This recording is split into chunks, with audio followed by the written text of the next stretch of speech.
সহকর্মী আতিক মেজবা লগ্ন, যাচ্ছি তার কাছে। লগ্ন, জানাবেন আগুনে ক্ষতিগ্রস্তদের তালিকা শুরু হয়েছে কিনা, আর একই সঙ্গে জানাবেন বারবার একই জায়গায় আগুন লাগার বিষয়ে কর্তৃপক্ষ কি বলছে।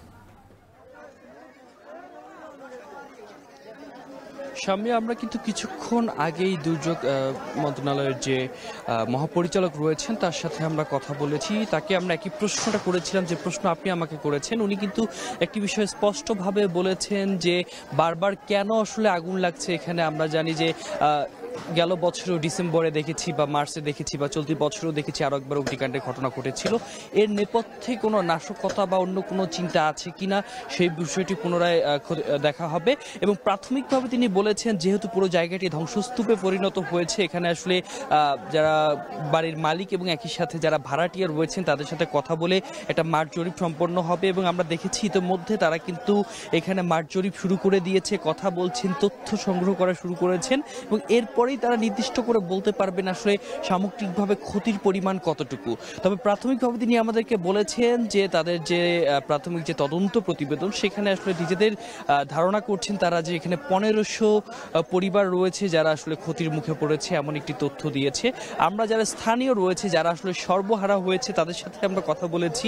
যেহেতু এই অঞ্চলটিতে আসলে বেশিরভাগ মানুষই আসলে নিম্ন আয়ের মানুষ যারা আসলে দিনে এনে দিনে খায়, তাদের সাথে আমরা কথা বলেছি। তারাও আসলে বলেছেন যে এখান থেকে যখন আগুন অল্প সময়ের মধ্যে খুবই বড় আকারে ছড়িয়ে পড়ে এখান থেকে আসলে উদ্ধার করার মতো তেমন কিছুই তারা আসলে পারেননি।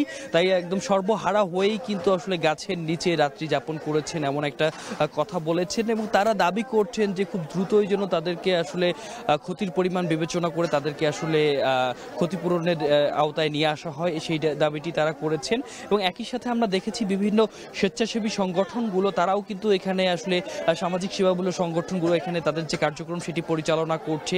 আমরা ইউনিসেফের প্রতিনিধিকে দেখেছি যারা আসলে যেহেতু এখানে বস্তিতে অসংখ্য শিশু রয়েছে তাদের স্বাস্থ্য সুরক্ষার যে বিষয় রয়েছে সেখানে যেন কোনো রকমের ঘাটতি না হয় এবং যতদূর সম্ভব তাদেরকে আসলে সেই সেবাটি বা পরিষেবাটি দেওয়া যায় সেই বিষয়ে আসলে তারা তাদের শক্ত কার্যক্রম বা তাদের যে কার্যক্রম জোরালোভাবে করেছে। এবং তৎপরতার সাথেই মূলত যে জরিপ কার্যক্রম রয়েছে সেটি অব্যাহত অবস্থায় রয়েছে।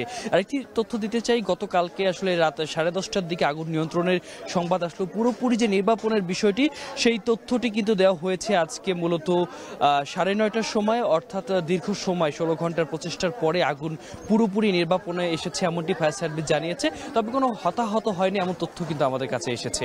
পরবর্তীতে হয়তো বা যারা কর্তৃপক্ষ বা স্টক হোল্ডার রয়েছেন তাদের সাথে বিস্তারিত জানলে আমরা আরো জানাতে পারবো। তো স্বামী, এই ছিল আমার এখান থেকে সর্বশেষ।